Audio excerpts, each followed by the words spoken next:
Hello, Merced College. This is your friendly SLO coordinator here with another tip on how to use eLumen with your SLO assessments.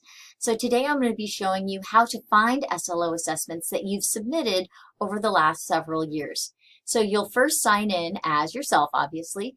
You will make sure that you're signed in as faculty in the discipline that you are looking for an SLO assessment for.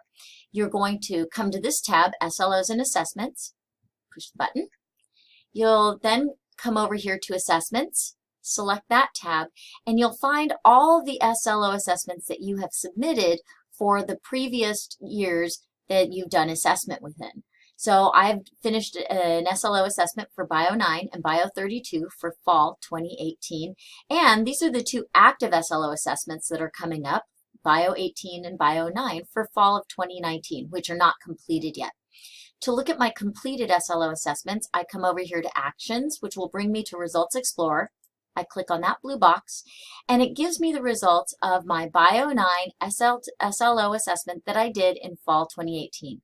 I can manipulate this view, the chart view or the table view, just like I've shown you before in previous videos, and you can either print or you can save as a PDF to a folder on your computer. So I hope this helps you find SLO assessments that you've submitted yourself for your program review.